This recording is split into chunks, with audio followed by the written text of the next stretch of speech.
coming to you for if it's the worst call that ever went against you or against your team, or the worst call in sports what comes to mind for you? Well, there's no question for me. The worst call ever made was when we were playing the BC Lions in 1989 with about 4 or 5 games left in the regular season. And the ref calls a pass interference call on the Saskatchewan Roughrider safety. I can't remember his name at the time, but man, I think that was the worst call I've ever seen. Actually, that was the worst decision by a safety I've ever seen. Not the worst call, but you didn't foul the guy, did you? I was so early on the hit on David Williams there that the ball hit me in the back of the head. That's how early I hit Williams. I kind of, when back in the day in football where you were allowed to lead with your helmet as if you were a missile coming across. Well, I basically did that towards his head, and he was 6'3", 6'4", so I was leaving and just, launching myself into his head, and I was so early the ball hit me in the back of the head. So that wasn't a bad call. But you know what the calls by officials that I can't stand, and I was listening into you guys talk about it, and I actually looked up the call and saw the batter lean in, and I thought, okay, yeah, this is interesting, because the calls that drive me nuts are the calls that are in football, like a holding at the end of a 20-point lead by a team. Like there's 3 minutes left or a minute left in the game. Yeah. Game is over. No way the other team is coming back, and they throw an offside penalty call or something. I would rather them just go, guys, that was a foul normally, but we're not going to throw it right now. Yeah, we're just going to let that one slide. Let that one slide. I have to go back to your the rider's safety in 1989. Did you protest the call at the time? Were you mad that you got flagged at the time, or did you just accept it and kind of slink back to the huddle? Oh my God! Now you're bringing up. See, now it's going to get down into the emotional part for me, because now I'm in a spot where I just wanted to find a place to disappear as quick. I could not look my teammates in the eye in the huddle. And I made the coverage calls. So the linebacker, whomever it was at the time, would make the defensive front calls, and then I'd make the coverage calls. And I couldn't look at guys. I was looking straight at the ground for the next 2 minutes of that game. And then Dunnigan on the goal line fumbled because Albert Brown made another penalty get us down on the goal line. And then Matt Dunnigan was their quarterback, and he fumbled trying to quarterback sneak over the top. And I could see the ball, but someone was holding me down and I couldn't reach it. It was like this awful nightmare was coming to an end quickly here. Glenn, I know you've talked about it before. Yeah. But the fact that you didn't run and hide, you knew what was going to happen, especially in this environment where people eat, breathe football. You didn't hide from anybody. You stood right there in your locker and let everybody question you. That had to be one of the toughest things you've had to go through. And I'll be honest with you, man, that was my first year in covering this team, and the admiration I had for you leaving the park that night was second to none. Well, it was difficult. It was very difficult. And, you do want to just take a moment and kind of disappear after a game like that, and you've made a big mistake like that. And, it happens to a lot of people, maybe not that enormous really, but it does happen if you cross the stripe to everybody at one time or another. And it was very difficult. Coach John Gregory helped as we discussed what the best way to handle it was. But my number one motivation was always, I didn't want my teammates to have to answer for me or make up excuses for me. And I just thought, I don't want to have any of them have to do this. So let's do it. Let's let the media come in. I'll talk to them. I'll be sincere. And I guess maybe mostly I will admit to the issue. And I heard you talking about access to officials earlier. And, I think it's a good idea. I really do. We're in a day and age where they can handle themselves. They're a big part of the game.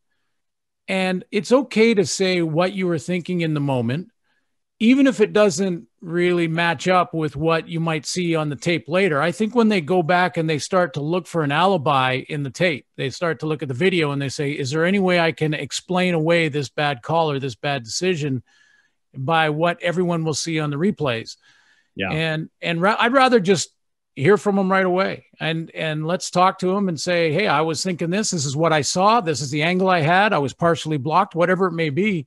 So that was my decision then. It's fine tailored suits, brought to you by Quality Tire, 10 locations across Saskatchewan, qualitytire.ca.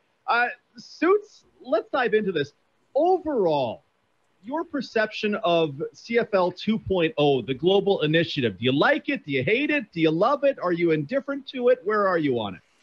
Well, I think there's some good and bad to it. And I wouldn't even say the word bad. I like it in general. I'm not sure I agree completely with the execution of it so far. In other words, I think there is a lot of great opportunity there. I mean, first of all, the whole initiative allows for young men to be, to leave their college or junior football programs and to continue to play maybe in Europe or in Mexico from Canada. That's the one way it goes. And then the other way, their young men come in the other way to maybe possibly play in the CFL and play at the pro level. And what it does is it allows a college kid in Canada to continue to play against adults, to compete against adults, to continue to get reps and to continue to try and get that opportunity to play professionally either in Canada or the US. So that in general, plus the potential to sell merchandise, possibly the potential in revenue streams through new TV deals in different countries. That's a possibility. Those are long-term things though. And it's the execution of it, I think at this point that I don't know if it was the correct execution. How so? What's gone wrong in your mind? Well, I just think it's too quick, too soon. And again, when you look at some of the downsides of this, there's three of them: money, money, and money. And, if it costs money and a good substantial amount of money to do this, and the league is in the dire straits that some are saying that it is, then why are we spending money on this? And so that's a big question. Then it really leans into the perception of it. And the perception of it is, and I'm sure there are some really great football players in Europe, really great football players in Mexico, but the perception is right now that they're not ready to take the step to the pro level. And this initiative is sort of forcing these players on teams and on coaching staffs and forcing them on the field when they're not necessarily ready. Now, there may be great athletes and maybe great football players in there that can play at the highest levels in the CFL or the NFL even, but if you're going to do an initiative like this where you're spending money and you're in this financial crunch all the time, and now you're creating an initiative where roster spots are taken up by these players that the perception is they're not ready to take those spots. So they're not earning those spots. And I'm not sure that's the best perception you want for your league. And again, I'm not disparaging the athlete in Europe or in Mexico, because there's probably great ones out there. But from what we've seen so far, we've not seen a guy step in last year or in 2019 and become a starter quickly. So the perception is that they're not ready. Yeah, and I think that's fair. Like, we keep going back to Teodric Hansen in Winnipeg as the defensive end was the one guy who got real reps. There are other guys who made appearances. There's a kicker for Hamilton in the preseason who got a couple of converts off. But it just in year number one, it wasn't a booming success. Let's say that. I wanted to kind of go through the hypothetical exercise because you love the CFL and I think we should put our minds together and come up with something good. In a perfect deployment, a perfect execution, what would be the effects of the global program and what would it look like? And I got actually up to 6 things that I think would be, if the CFL program, this global program went off beautifully, would be great for football in our country. Do you want me to throw out one? Yeah. You go first. Yeah. Right off the bat, in a perfect global program, every team has an international starter who's out there and contributing. And this may be years down the line. It's a guy who's going to take a spot from an American player, and he's going to go out there and he's going to be from Germany, Finland, South Africa, Jamaica, England, Mexico, wherever. You would have a starter at least on every team, and like a legitimate starter on every team who can beat out an American player and go. Because as you go through the combine numbers, the global combine numbers, there are some incredible athletes who are available in this draft. Whether that means football player, as you know better than us, is a whole different thing. But right off the bat, if you're a 6 foot, 210-pound running back who can run a 4.59 and bench press 225 27 times, you are very clearly good at you're a very good athlete. Unless he has no football smarts. Oh no, that's a whole different thing. But that's why I think they're the athlete levels sometimes is so overrated. Because a guy can do this, a guy can do that, but put me in when the lights are on. Yeah, but it is in the CFL draft too, and in the NFL. No, draft. and I say that with every combine. I'm not just saying just the global combine. Yeah, no. In every time. Like you guys were all like going, over the Justin Fields throw that he made at his pro day. That throw gets made all the time. Sam Darnold, they showed video of him doing it this year. If Sam Darnold can do it, Justin Fields can do it. But yeah, we're getting away from the point. No, you're right. Yeah. I'm just not as sold on the combine. Oh, this guy's got to be a first-round draft pick. No, he's fast and he's this and he's that. Yeah. We're getting away from the point of every team having an international starter, a global starter. Glenn would be hey, this program is really making an impact. Yeah, I mean, if you could get to that, and maybe could happen faster than you think. First of all, with that testing, and I agree in one respect, is that testing is part of the puzzle, but it's certainly not everything. It's not even close to everything. So when you see that good 40 time or the good bench press or all of those things, they're good. They're a piece of it, but you really have to see players and how they make decisions on the field. And, the pro game, and I'm not disputing DT your thought on combine results, because that's how you get there, right? That's how the combine opens the door for players. It gets it open by a big 40 time or strength or good measurables. And then once you're across that threshold, you get a chance to prove that you can play on the field. And that's all you're really looking for as any young player coming up into any league. So threshold is a good word there, Glenn, because in my mind, like if you play in the CFL, you're in the 98th percentile of athletes in our country. If you're below that, you don't get to play in our game, right? But if you're above that, okay, now you're in the pool of guys. Whether you can play football is a whole other thing, but exactly. You need to show a base of athleticism. I wasn't getting a shot because I wasn't at that level of, from here up, everybody can play, and everybody maybe can play in the CFL. Let's see. But you other 98%, we're just going to ignore you. And these guys, some of these guys from their athleticism probably can't be ignored. Yeah, exactly. And so that gets them in the door. But, again, I think that if you look at the big picture of this, not one commissioner, and I'm not going to pick out one or any of the others or anything, but just in general, in the 30 years I've been directly involved with this league, I have not seen a game plan for a long-term vision.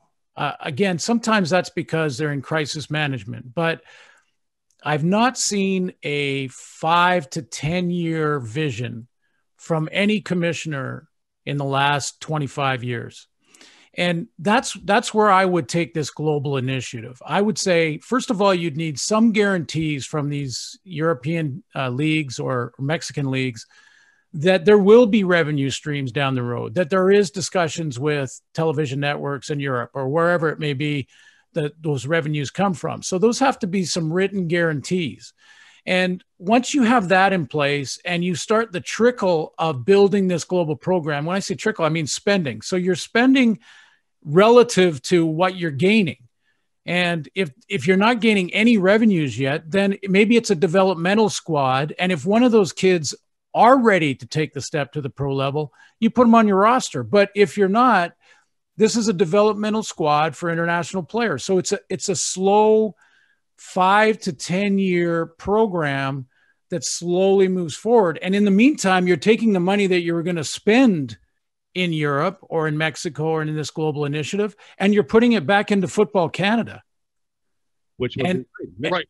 When you were talking about the long-term plan that a commissioner would have, how much of that is the fact that we haven't had any long-term commissioners? Like ever since Jake Goddard left, it's been several guys who have their own agendas for this league. What Randy Ambrosie's agenda is for Global right now might be something that whoever replaces Randy Ambrosie, whether that's 1, 2, 3 years down the line, if there is a replacement, could have a completely different agenda. So does it have to be something where the teams say, we need to do this, and not just have a commissioner's agenda, but where the teams are completely behind what they're doing? Yeah, part of it is that governance, right? It's part of it is who is calling the shots. And does the commissioner in the Canadian Football League have the power to say, here's my vision. Now you've got to allow me to execute it and lay it out from top to bottom, every aspect of the game, growing football in the amateur levels in Canada and how that will turn into ticket sales, in 5 to 8 to 10 years. But again, I think that vision has been missing. And so what happens is it's this fast food type of let's try this mentality. In other words, we'll fix all the problems if we do a global initiative and people in Europe start caring about the Canadian Football League, or we'll fix all the problems if we put tailgating in Toronto for a year. Well, putting tailgating in Toronto, proper tailgating, not our Canadian version that was you still have to buy from the concession stand, but real tailgating. If you put it in and let it grow for 10 years. The one thing I know about raising 2 kids, a girl and a boy, is that when dad tries to tell them that something is cool, it never is. Yeah. Well, they have to find out it's cool on their own. They have to make it their own and make it cool on their own. So you set up the initiative, you put tailgating in place, and then you get out of the way of it and let them do their thing. And 8 years down the road, it is a real cool deal that is bringing a whole bunch of young people to the park. So yeah, again, I think it's been this narrow 1-2 year fix a problem quickly and this will fix all the problems rather than a 10-year growth. Well, and Ambrosie knows that's what the global program is, right? He's not oblivious. He played in the league. He knows. He saw what it was in year one, but he has a plan for, hey, we've planted something. We're not going to pull it up and check to make sure the roots are going. We're gonna work at it. Let me throw you some of my other ones of ripple effects of a global program that works. And this is years down the stretch, but I'll just throw them out to you, Suits, and you take what you would like. I would love to see foreign players coming to U Sports programs. I'd love to see more foreign players coming to U Sports programs and taking in our football. I'd love to see Canadian players having a real chance to extend their careers playing in leagues in Europe like hockey players do. They can go through any number of leagues in Japan, Switzerland, Finland, and keep playing hockey at the professional level. And honestly, I'd love to see multiple professional foreign coaches working in the Canadian Football League because, hey, we're sharing our game and now they're taking it back to their country maybe, or they're spreading it in their country. And these are all things to me that are absolutely attainable if the CFL commits to this. I like all of them. And that's what I like about the Global Initiative and always have, is that you do keep kids playing. You keep those kids that are graduating from junior programs or college programs, you keep them playing and they play against adults in competition that's slightly above their college level. So they get to keep doing that. And coaches could do the same back and forth, get guest coaches from Mexico that get a chance to go to rider training camp. Do we have it like in the CFL right now? Do we have enough chance for young Canadian coaches to get in? I would say we absolutely don't because we of course we don't. Yeah. So cap. I'm not alone in this. It's the cap is a problem. And do we get young coaches? Okay. Well, how about a young coach who might, hey, I have roots in Germany. Well, I'm going to go and work in Germany because this league, I'm assured by the CFL that this is a real reputable league. People see it as opportunities for globals to come to Canada and take away from our game. When I think of, you know what, this might well be more opportunities for Canadians to stay in the game in whatever fashion they're involved in. Yeah, and it really is. I think, Randy, by attaching that roster spot and the new designation of that international player on a roster was in an effort to make an American head coach or head coaches in our league, American or Canadian, to actually go and scout them and look at them and do the combines. And it was a way to make sure that happened. And so I get that. But again, how much does it cost, and where could that money be funneled right now? For instance, just quite simply, if we are struggling financially to make sure we get a 21 season of some kind in, then why isn't every single penny being put towards that effort? Yep. Well, and that's the perception issue again, DT. Yeah. But you were advocating for, we need a long-term plan. And yet in this one, you're saying we need to consider aborting this long-term plan. And not aborting, just maybe putting it on hold, just freeze it for a year because of the current economic climate. Commit or don't commit, though. I wouldn't say putting it on hold, and I wouldn't say you're abandoning it. I would say you have got a 10-year plan where in the first year, two players from international players from Europe or Mexico, or wherever, they get to practice with the football team on a developmental roster that is minimum wage, developmental type of situation. So it's not a mandated roster spot. I think that pendulum has swung too far, too fast to just say, we're going over to Europe and someone's going to be on your roster. Like, first of all, coaches decide who's on the roster and who's not. Sort of. But based on the rules, and they should be deciding that based on the ability of the players within the rules, because there's a Canadian ratio as well. So, I think that's what I'm saying is if you're going to spend, you'll spend less money on the international initiative if it's a 10-year plan and you're in the first 3 years, because you're not seeing the benefits for 5 or 6 years anyway, certainly not financially, but you may see an indirect growth in football around the world and maybe Canadian football in Europe and Mexico and different places. So there is plenty of benefits. I would just prefer to see a nice 10-year vision with the goals and objectives clearly stated, and maybe even some written guarantees from, I don't know, Italian television saying in 5 years, we're looking at a TV deal where we're going to give you some cash. We need something for Zinger to throw at me when I forget. We're giving away a Glenn Suitor jersey. I can't believe it. How's Zinger's arm? Would he hit you with it, or would he miss you?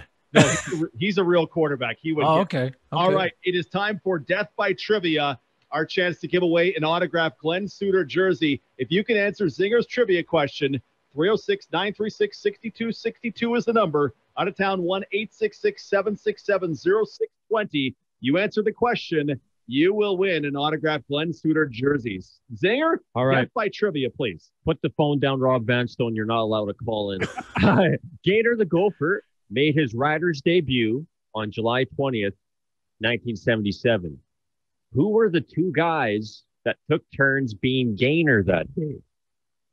Give me a call, 306-936-6262. Who were the two guys that took turns being Gainer the Gopher I'm not eligible, during his debut? You're not eligible either. Is that actually the question? That's the question. That is Death by Trivia. Welcome. Oh, my God. Welcome to my lands. Oh, my goodness. This is 2 weeks in a row I've known it, though, right off the hop. That's true. That's a rough one. Suits, do you know the answer to that one? Are you trying to win the Suitor jersey there? I do, and I'm not gonna say anything, but Gainer's a big part of that team. So this is a good question. We have a question on Twitter. We got about 2 minutes. At Fake Gainer on Twitter, who is a tremendous follow for any Rider fan, any CFL fan. Fake Gainer wants to know if you would ever consider running for commissioner in the future. And I know it's a question you'll get thrown and you may be like, oh, sure. Is that something, would running a league at the level and dealing with what Randy Ambrosie deals with right now, does that in any way appeal to you?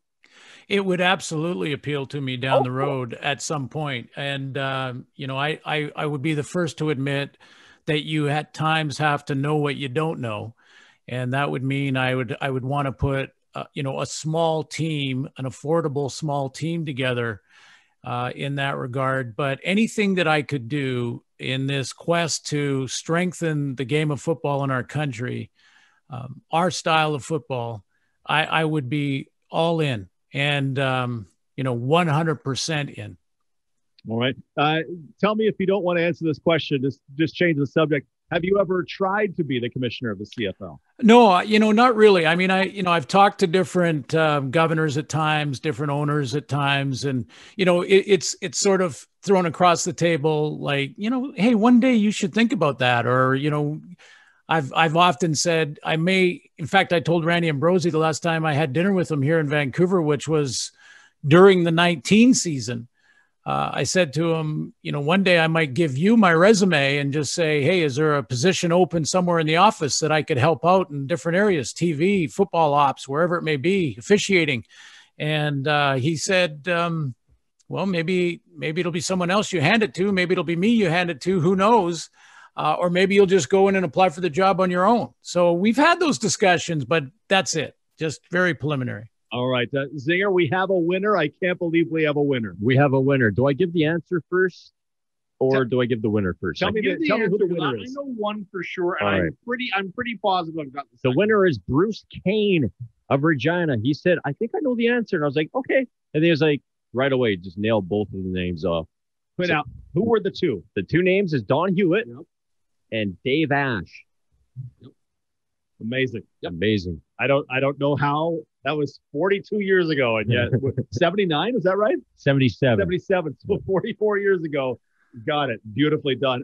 Suits, thank you, my friend. Great conversation again today. We give away another Glenn Suitor jersey. We'll talk to you on Monday.